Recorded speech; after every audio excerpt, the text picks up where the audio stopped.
big hello and welcome to RJ Sanderson TV. It's our April edition, and as always, the man at the centre of this show is to my right-hand side, Roy Sanderson. Roy, welcome to RJ Sanderson TV. Finally some relief for mortgage holders with interest rates on hold. It has been the highlight of the week, but it's been a very big month, Dave. We've got a lot to cover off today. Let's get straight into it with some of our news headlines right off the top, as we always do. And I mentioned interest rates now steady at 3.6% after the Reserve Bank of Australia decided to keep rates on hold. Now, we got a bit of a tease of this about 2 weeks ago, this idea that inflation is starting to be curbed and maybe they'd hold rates, but it's always a tense time leading up to these announcements with so many people who can potentially be affected by a rate rise. I think it was such a relief for so many individuals and so many businesses that they haven't increased it again.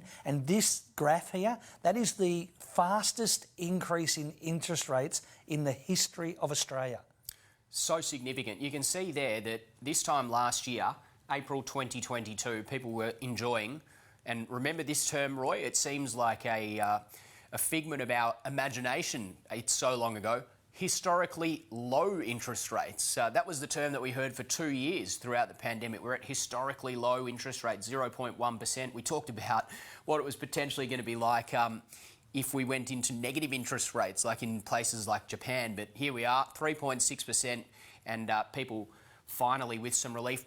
The question then and attention then turns to, are we going to see potentially rates come down soon, or what's the outlook for rates over the next few months? I certainly think we need some certainty from the Reserve Bank. I know we had certainty. They originally said they wouldn't increase until 2024, which was a poor prediction by the Reserve Bank.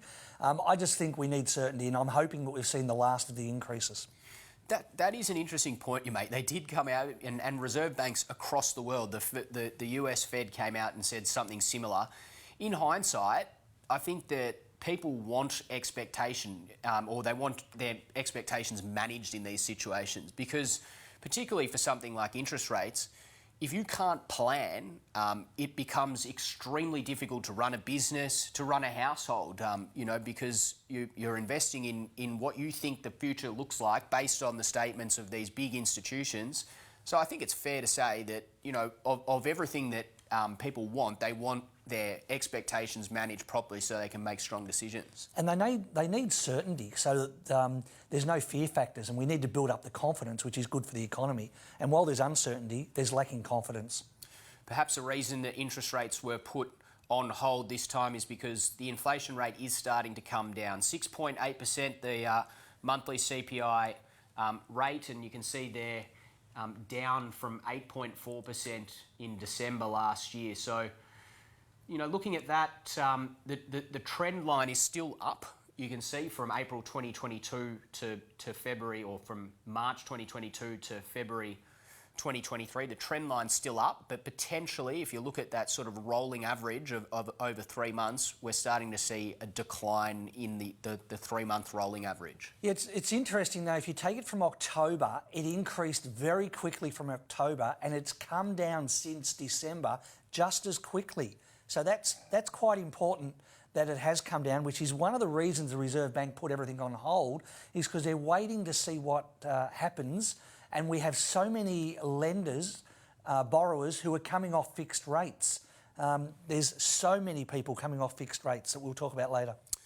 Potentially another driver of that inflation figure down is retail sales, and we saw that month-on-month retail sales growth was curbed during the last announcement for February. So you can see here that obviously one of the contributing factors to inflation, or potentially one of the contributing factors to inflation, is suggested to be retail sales, and perhaps a favourable number when outlooking the future inflation rate.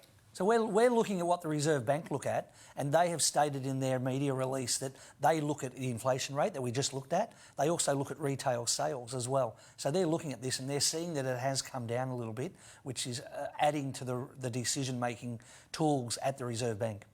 Unemployment was below the market's expectation. which was 3.6%. You can see the rate, the official rate at 3.5%, and the unemployment rate has reduced from January to February. So, Roy, again, we talk about this idea of full employment, and I've got some thoughts on this. I think that this idea of unemployment, going out is probably not something that's going to be accepted anymore. So I think that this is the new normal, 3.5%, or this is around what the new normal is going to look like. And governments are going to have to figure out things like inflation, economic growth, interest rates based on this inflation level, because the job market and jobs are a central part of society. People want to be employed. There doesn't seem like, and more and more we're seeing how being employed affects mental health, affects physical health, and can have, massive implications for a society. So I think the new benchmark is now 3.5%. I think I agree with you. And if it drops any lower, we feel a labour shortage. So full employment is somewhere around that 3.5, because it wasn't long ago we were having a severe labour shortage. October was 3.4, we're at 3.5. If it drops any lower, I think we're going to have some economic problems with labour shortages. And also, I don't think that wage growth is out of control either at the moment. So I think that, there's a strong argument to say, okay, yep, look, one of the reasons why, you want a higher unemployment rate is to curb wage growth, but I don't think we've seen that. So we haven't yet, but it'll be watch this space over the next 2 months, because I think there's pressure for wages to go up. Absolutely, and of course we know the potential issues that can have. We're monitoring inflation closely, so this whole macroeconomic situation is a delicate juggling act and a challenge for policyholders. One thing that is flatlining at near historical low levels is the Consumer Confidence Index, and we see that this one, month to month, there was no change, but it is at near historical lows. And what I can tell you about this, Roy, is that, as we know, consumer confidence is made up of several factors that determine what the index is for a particular month. The time to buy a major household item sub-index fell dramatically, 4%. So people are suggesting now is not the time to buy a major household item. Okay, we're not going to buy a car at the moment. We're not going to buy that new washing machine. We're not going to buy the big plasma screen TV, which kind of makes sense. I think, when you think about how what the general vibe is to the economy from consumers at the moment. I just wonder what's causing that low confidence. Is it inflation? Is it the uncertainty of interest rates? Those sort of factors, I think, are playing a part on that. I reckon next month will be very interesting, given the Reserve Bank said no increase this month. I reckon we'll see that increase next month a little bit.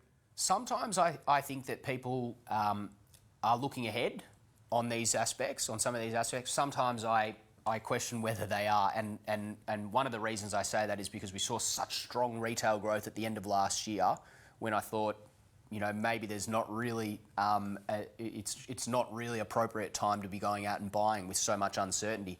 What's your view on that, Roy? Because are these people that you're hearing from that are on fixed rate loans just cruising at the moment because their rate's low, or are they actually looking ahead to that moment when their fixed rate is going to become variable?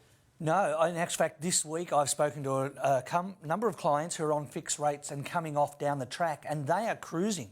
They're not panicked about interest rates. I had one person yesterday, 1.99% until June next year, and they're talking about, well, interest rates should be coming down about then, so we're feeling pretty comfortable with what we've done. But there's 880,000 people this year to come off fixed rates that will fall into the new variable rates. So that's one of the reasons the Reserve Bank is putting it on hold, is they want to see what happens and what effect this has on that 880,000 people that are not yet paying high interest rates but will be sometime this year. See, hearing that, Roy, to me, that's a concern. That's a concern that people are not preparing now. In my mind, perhaps there's a space for, public policy in this space, or public comms. Okay, hey, just a reminder from the Australian government that put an ad on during maths or whatever you're watching during your Thursday evening that says, hey, a reminder to anyone who's on a fixed rate loan that, there's potentially that, a transition to a variable loan coming up. So you need to start budgeting, go and see an accountant, go and see a financial advisor so that you're prepared for that transition. Because, the carnage that could cause if people are not planning for this is dramatic. People unfortunately will lose houses because they haven't planned. People may, they may have to give up a lifestyle that they're enjoying, and we know the potential issues that can arise from that. Yeah, I 100% agree with you, but I think it's a case-by-case example. Individuals need to do their budgeting and say, what's going to happen once we fall off fixed rates? But depending on when they fall off fixed rates, they're not quite sure what the interest rate is going to be. Some certainty from the Reserve Bank would be a real plus in that area. And if there is no public policy campaign, Roy, well, you know the answer, rjsanderson.com.au, because I'm sure that your team can help people with that. Business confidence is another measure that we look at on this show regularly, and this one has had a pretty dramatic decline. It's at -4, the lowest point since last November, and obviously the big issues are the ones contributing to this amid high inflation and surging borrowing costs. And this is one we look at each month. It's also one the Reserve Bank look at each month, and they've quoted this as one of the reasons why they kept them on hold, because business confidence has dropped. So, and we know that the inflation rate is going to be made up of consumer spending and business spending, and perhaps more weighted, arguably more weighted to the business spending. That is an encouraging sign, even though that we see business confidence is low. That is an encouraging sign for the inflation rate, as you Yes. allude to there. Yes. We talk about property prices and the stock market on this show quite often, every episode, in fact. And Roy, you've got some interesting data that you want to take a deep dive into regarding prices and rent. Yes, and I want to thank Metro Property for supplying these slides, but what they actually show is that rents have increased over the last 12 months through to January. Nationally, they're up around just under 10%, and you can see all the capital cities there. The main ones, obviously Brisbane's exceeded everybody else, but and regional areas have done, good increases as well. And this is an interesting stat, given it was only 2 years ago that rents were declining. There was a high vacancy rate. Unit rents as well has experienced growth, and that's been driven by Melbourne and Sydney. What do you make of this one, Roy? Yeah, what's interesting here is on the right-hand side you've got regional, and quite exceptional that regional's continuing to go up, which is great, but it has to go up. And I'll talk a little bit about this later in one of the segments, but this is interesting just to see the stats on how median prices are going up as well at the moment. We talk about the price of rent going up, and there's two contributing factors to that. There's people that want houses, and then there's also people that there's the supply. So we can see that rental vacancies have actually fallen, and perhaps that's putting pressure on prices or upwards pressure on prices. And this is one of the reasons rents are going up. And, I mentioned a couple of years ago, there's 2021, look at that. It peaked at over a 6% vacancy rate, over 6%. It's now down to 1.6%. And that's because we had nobody coming to Australia. We had people just vacancies all over the place, especially inner Melbourne and inner Sydney as well. So that is now squeezing rents up considerably. The market specifically in Melbourne, Roy, what do you make of rental growth in Melbourne? Yeah, there's the inner city growth, which I've just spoken about, over 15% in inner Melbourne. And across all the regions, there's increases, including the Mornington Peninsula and even the country areas, the rental growth, Shepparton. Fantastic. So it just gives the Melbourne and Victorian market a bit of a snapshot on where we're at and what we're seeing out in the market right now.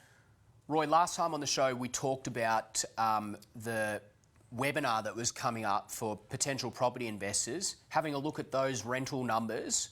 What were some of the insights that you gave to potential property investors at that webinar? Yeah, well, we talked about whether it's a good time to be a landlord. Is it still worth being a landlord was a question that we asked. And the answer is, interestingly, that webinar is on our website. If you go to the website, you can actually see a recording of it. But I think in summary, the answer is there's a lot of disadvantage right at the moment to being a landlord, but it's still worth being a landlord because property will go up over time. It has to. Another thing that we contrast the property market to is the stock market, and you can see there the stock market's performance over the last 3 months. Roy, it's grown over the last 3 months. Yeah, look at it. That's a 3-month snapshot. Certainly peaked up just under the 7,600 and dropped as way under 7,000. And I'll tell you what's interesting here. If that's the best 200 stocks in Australia, imagine what better return you could get if you just got advice on what the best 20 are. And that's the reason you go to a financial planner. You don't buy 200, you buy the best 20 and you'll make a much better return than what you make here. And just if we have a look at that graph again, because we're going to talk to this in a second, you see where the declines are. That's in March around the week of 13, 20, 27. And what do we know then? We know that Silicon Valley Bank collapsed during that period of time. We know that Signature Bank and Silvergate Capital collapses as subsidiaries to that. And we know that Credit Suisse was taken over. So, I mean, that's perhaps an insight. Save this space, Roy, because we're going to have this conversation, but just keep that in mind for when we circle back to that discussion. Yes, and seeing the next slide actually is specifically banks. And that's what's dragged down the Australian stock market because the bank index alone was up around 9,500 and dropped to around about 8,000. I think it was around 8,200. And if you were to overlay those slides, you would see that it's the banking sector and those banking collapses in the US that's dragged the whole stock market down. Roy, you are one of the best in the business when it comes to accounting, so we are always indulged when we get a tax tip from you. What have you got for us today? So if we have a look at this slide, we have an issue where home office deductions, the rules have changed. They changed on the 1st of March. We now have to keep a diary for every single hour or minute or half hour that we work at home.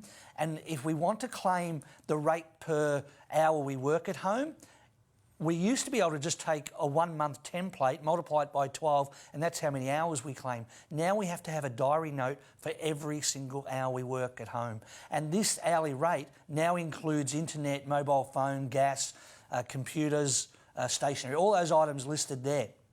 What we're giving away to any viewers of this show, we've got an electronic diary that we've created. Allows you to put the times you worked at home each day. It adds it up for you, how many hours or minutes it was, gives us a total for the year. But the key is that these need to be entered as you do it or when you do it, not sit down at the end of the year and go, well, I think I had X hours on different days. So if you want a copy of that electronic diary at no charge, just go to our website and request one and we'll send it out to you. I'll be getting one of those. There is absolutely no doubt, as you said, Roy, you know, that I would take the approach, I'll work it out at the end of the week, and then suddenly the end of the week would be the end of the month, and then the end of the month would be, I'll try and figure it out for the last 6 months. That approach is just not going to work with this thing, and you know, that's going to cost you a lot of money if you haven't been able to claim that deduction. It is, and the tax office says that it's not permitted to be incidental working from home. Example, sitting on the couch watching TV, watching a footy game, and you're just checking your emails. That's not working from home, according to the ATO. You're watching TV. It's got to be dedicated in a dedicated office or area and physically working dedicated work. So the tax office is certainly cutting back in this area. What about this? And this is a question without notice for you, Roy. So we'll see how we go on this. They nearly all are without notice, Dave. If you worked from home for half an hour every morning and then drove to your ordinary place of work, could you claim the travel between the two offices theoretically? Yeah, great question, but the answer with the tax office is no, because you live and sleep, and your home office is classed as more of your residence. It's not a separate place of work where had you travelled next door and worked at another location, not where you live, then that trip from that place of work to your normal place of work, travel would be tax deductible, but not when you're working from your home. There you go. We talked about banks when we talked in relation to the stock market, and I think a lot of people here in Australia are reading about these banks and perhaps not understanding what are the implications for me as an Australian. So we thought we'd talk about this, Roy, because as we mentioned earlier, Silicon Valley Bank collapsed in March and brought about the demise of Silvergate Capital and Signature Bank. And then, extraordinarily, a week later, a big institution like Credit Suisse, was realised that they'd had some reporting issues and some capital issues, and then suddenly was taken over by UBS. These are big that's a big organisation. Silicon Bank as well Silicon Valley Bank is also a big institution. What does all of that mean for Australia, Roy? So the most common question we've had since the bank collapses in the US was, how safe is the Australian banking system? So in Australia, it's very different to the US. We have regulation. Now, this graph here, this chart, shows what reserve level banks have, and this covers every bank around the globe. Now, the top 5 banks are all Australian banks that have the highest level of reserves in the kitty because of our regulation. That's why they have it. In the US, almost anybody can go and become a bank, and they've had many banks close. This over the last couple of weeks, there've been high-profile banks close up. But in Australia, it is very, very unlikely that we'll see a bank collapse. Just the reserve levels and the regulations almost don't allow it. That's quite a staggering graph there, because, as you say, in an international context, the Australian banks have held up, A, and B, they've held up because of regulation, despite the fact that the banks are constantly advocating for deregulation. So it's almost a case of, you don't know what's good for you if you're a bank, but actually, credit to policymakers over, and we're not talking about recent policymakers, we're talking about many, many, many governments over a long period of time to achieve that result, because that's quite staggering, isn't it, in an international context? It is fantastic to have safety in our banking system, because when a bank goes broke, we saw not a bank, but a pyramid. They were a credit union who went broke, and we had one in the Bendigo or Ballarat region countrywide. And the carnage it creates when a bank goes broke is horrible. It's quite relieving that it's very unlikely to happen in Australia. Yeah, I think a lot of people will feel a lot of relief with that news. Some unfortunate news, though, that came up during the week is the collapse of Victorian builder Porter Davis. Roy, we've seen, unfortunately, some builders across Australia and in Victoria here that have collapsed, and this one expected to affect 1,500 houses, 400 staff made redundant, and potentially some people who have paid a deposit that have been left uninsured as well. Yeah, the deposit may be 5% of the build, 12th largest builder in Australia. I will say the Reserve Bank, in their commentary and their media release, have not mentioned Porter Davis, because Porter Davis are building in Victoria and a bit in Queensland, nothing in New South Wales or Canberra. So I don't think this has really hit the radar at the Reserve Bank. But our offer to anybody who is affected, and this is not homeowners, we can't help homeowners, they have to sit and wait to see what the receiver comes up with, because the chances are your building contract will be assigned or sold on to another builder who will take it on.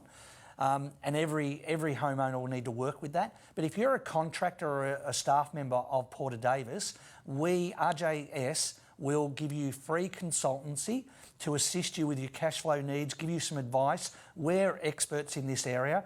We don't want you to change accountants to RJS. There's no pressure to do that at all. Stick with your current accounting firm, but we will give you some free tips to help you with any crisis if you're affected as a contractor or a staff member of Porter Davis collapse.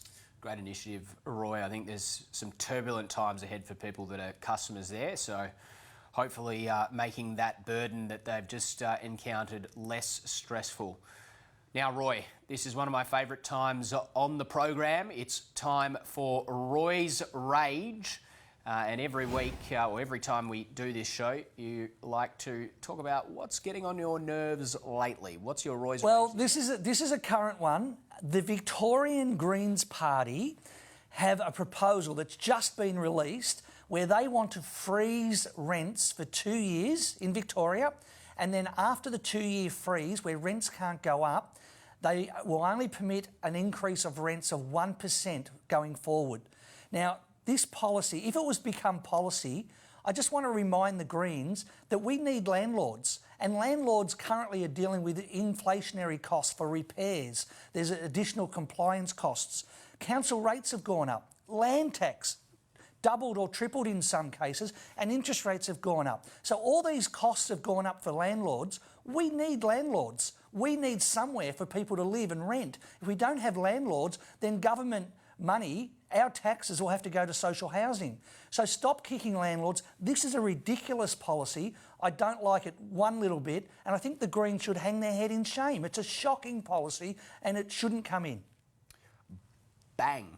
That was a nice, clean clip there, Roy, and a well-made point. I think, we've talked about the stakeholder mix within the rental space or within the housing market, and it's not as simple as just heavy regulation there. So take your point, and I think that's a very well-made point. But it's not all bad news this week. You've gone a little bit soft on us. Yes, I've decided to have a shout out. Now, I have been bagging this organisation that we call the Reserve Bank for months because I've not been happy with the increases, but I want to give them a shout out. They didn't increase interest rates. I can tell you that at my office, the sigh of relief was extraordinary. Clients' sigh of relief was fantastic. I just wanted to quickly summarise. Only 2 months, December 2022, 8.4%, down to 6.8%. We know the target's 2 to 3. Some of the causes of the inflation is housing, food and rents. The collapse of Porter Davis wasn't even mentioned, but we have more builders on the brink of collapse. And I don't want to start a rumour mill, and I won't mention any builders, but they're not the largest builders in the country. Porter Davis was number 12, and I hope we don't see any builder that large again go to the brink. But there will be some smaller builders that will go under, and that's sad. But that's one of the reasons that the Reserve Bank need to realise when you increase interest rates, you're not just affecting borrowers in residential world, you're affecting businesses because their interest rates go up as well. So a shout out, pat on the back to the Reserve Bank for not increasing interest rates this time around, but I'd love to see next month don't increase them and tell us that they won't increase going forward. That would be awesome. That would be the best outcome. Speaking of shout-outs, to finish off today, we've got one more shout-out. Last time we introduced this one, and it's a great initiative to profile a local business. Who have you got for us this week, Roy? I've got Hedge Works. What a sensational business. Their garden hedging service. They do clearly hedge cutting, as the name suggests. They do planting, removal and maintenance. And there's their some pictures of them. Great organisation, great values, good people. And I just thought I'd give a shout out to them if you share and use their services. They're an awesome organisation. Roy, it's been another jam-packed edition of RJ Sanderson TV here in April. What's the outlook for the rest of the month? We've got Easter. There's potentially some disruptions there with 2 short weeks for businesses. And then, of course, we've got the Reserve Bank meeting again before our next program. What do you think will be the big issues over the next month? I'm really hoping that the Reserve Bank don't increase interest rates. We took a bet on this, a bottle of wine last month. Did we? You said interest rates will go up. I said interest rates will go down. Everybody heard it. We saw it. So I think you owe me a bottle of wine because I managed to get that right. Although I wasn't confident right up to the announcement, I still thought they might increase them in some way. But I think it's going to be... I think we'll see better consumer confidence. I think we'll see better business confidence. And I'm hoping that inflation continues to come down. Well, no more bets because I agree with you there. So we can't bet on our agreeance. But I think that the fact that the interest rate is flatlined now suggests that the way forward now is to see interest rates gradually decline as opposed to continue to go up. And I think that that'll give people confidence and businesses confidence. So totally agree with you, Roy, and we can't hedge any bets on that. And as we lead into June 30, I think the new highlight is going to be pressure on wages to go up. Interesting. Well, we'll watch that space and we'll watch all the spaces here on RJ Sanderson TV. Thanks so much for joining us, and we'll see you again next month.